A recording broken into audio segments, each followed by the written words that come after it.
غلام فروخت ہو رہے تھے، کنیزیں اور بچے بھی فروخت ہو رہے تھے۔ امیر لوگ چل پھر کر اپنی اپنی پسند کی کنیزیں، غلام اور بچے خرید رہے تھے۔ اچھے صحت مند غلام کی بڑھ چڑھ کر بولی دی جاتی تھی، کمزور اور بیمار غلام کو کوئی پوچھتا بھی نہیں تھا۔ امبر ایک صحت مند اور خوبصورت نوجوان تھا۔ جب اسے چوکی پر کھڑا کیا گیا تو اس کے گرد امیر لوگ اکٹھے ہو کر بڑھ بڑھ کر بولی دینے لگے۔ ایک بوڑھا یہودی بڑھ کر امبر کی بولی دے رہا تھا۔ آخر اس نے 5000 اشرفیوں میں امبر کو خرید لیا۔ امبر نے دیکھا کہ جو لوگ غلام خرید لیتے ہیں وہ ان کے گلوں میں رسی ڈال کر انہیں جانوروں کی طرح ہانکتے ہوئے لے جاتے تھے، مگر اس بوڑھے یہودی نے امبر کے ساتھ جانور جیسا سلوک نہ کیا، بلکہ اس نے امبر کے کندھے پر ہاتھ رکھ کے کہا، نوجوان، اگر تم نے میرے گھر میں نیک سلوک کیا تو تمہیں وہاں اپنے گھر کا انعام ملے گا۔ میں اپنے غلامی کے ساتھ ہمدردی سے پیش آتا ہوں۔ میرے انجیر کے باغ ہیں، اگر تم نے وہاں محنت سے کام کیا تو تمہیں وہاں کوئی تکلیف نہیں ہوگی۔ اگر تم نے حد حرامی کی تو تمہیں کسی ظالم مالک کے ہاتھ فروخت کر دیا جائے گا۔ امبر کو اس بوڑھے مالک کی یہ صاف گوئی بڑی اچھی لگی۔ اس نے بوڑھے یہودی کو یقین دلایا کہ وہ اس کے ہاں محنت اور دیانتداری سے کام کرے گا۔ بوڑھا اسے لے کر اپنی حویلی میں آ گیا۔ وہاں سے چلتے وقت امبر نے ڈاکوؤں سے نیلی آنکھوں والی لڑکی انگنین کے بارے میں پوچھا تو اسے جھڑک کر بتا دیا گیا کہ انگنین کو ان لوگوں نے حویلی میں ہی راتوں رات کسی امیر آدمی کے ہاتھوں فروخت کر دیا تھا۔ امبر کو اس کا بے حد دکھ ہوا۔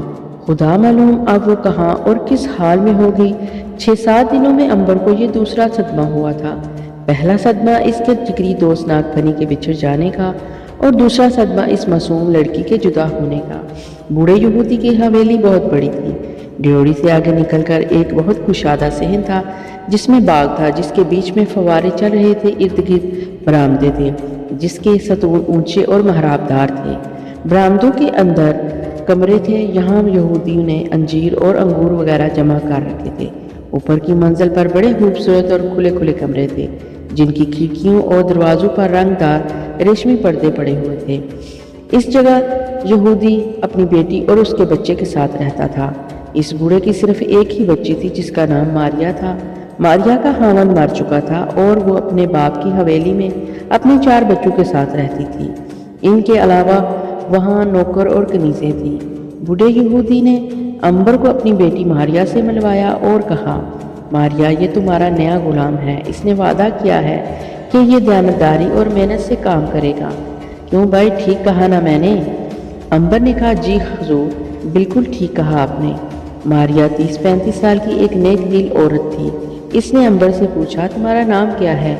بوڑھے یہودی نے چونک کر کہا، ارے ہاں، میں نے تو تم سے تمہارا نام ہی نہیں پوچھا۔ کیا نام ہے تمہارا؟ امبر۔ یہ کیا نام ہوا؟ حضور، یہ قدیم مصری نام ہے۔ ماریا نے پوچھا، کیا تمہارے خاندان کا تعلق قدیم مصر خاندان سے ہے؟ امبر نے کہا، جی ہاں بیگم صاحبہ، ہمارے پرداداؤں کے نگر دادا مصری شاہی خاندان کے غلام تھے۔ بوڑھا خوشی سے اچھل پڑا اور بولا، بھائی واہ، تم تو خاندانی غلام ہوئے۔ بھائی، ہم تو بڑے خوش قسمت ہیں کہ ہمیں مصر کے شاہی غلام خاندان کا نوجوان مل گیا، مگر میری شرط وہی ہے، اگر تم نے محنت سے کام نہ کیا تو میں تمہیں کسی سنگ دل ظالم مالک کے ہاتھوں فروخت کر دوں گا۔ امبر نے چپ کر کہا، جناب، آپ کو کبھی شکایت کا موقع نہیں ملے گا۔ بوڑھا یہودی بولا، شاباش، اب چلو میرے ساتھ انجیر کے باغوں میں چل کر کام شروع کر دو۔ وقت کی بہت قدر کرتا ہوں میں، کبھی وقت ضائع نہیں کرتا۔ اسی روز امبر کو انجیر کے باغوں میں کام پر لگا دیا گیا۔ کام بے حد تھکا دینے والا تھا، مگر امبر نے ذرا سی بھی شکایت نہ کی۔ وہ صبح سے لے کر سورج غروب ہونے تک باغ میں انجیروں کو توڑ توڑ کر لکڑی کے ڈرموں میں جمع کرتا، گلے سڑے پتوں کو درختوں پر سے جھاڑتا، زمین پر پھاوڑے چلا کر اسے ہموار کرتا، نرم کرتا، جہاں پانی دینا ہوتا وہاں پانی لا کر دیتا۔ رات کو وہ تھک کر چور ہو جاتا اور زمین پر لیٹتے ہی سو جاتا۔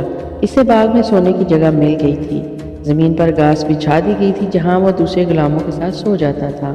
اب ذرا اس نیلی آنکھوں والی لڑکی انگنین کا حال بھی سنیے۔ اس معصوم لڑکی کے ساتھ یہ ہوا کہ جس رات ڈاکو حویلی میں ٹھہرے، ایک امیر آدمی آ گیا۔ وہ اور ڈاکوؤں نے انگنین کو اس کے ہاتھوں 15,000 اشرفیوں میں فروخت کر دیا۔ یہ شخص شہر صدوم کا ایک بہت بڑا ٹھیکیدار تھا۔ اس کا کام یہ تھا کہ پھلوں کے باغوں کے سارے موسمی پھل ٹھیکے پر خرید لیتا اور پھر ان کا شربت بنا کر شاہی محل میں سپلائی کرتا۔ یہ ایک ظالم اور پتھر دل شخص تھا جو اپنے غلاموں اور کنیزوں پر بڑا ظلم کرتا تھا۔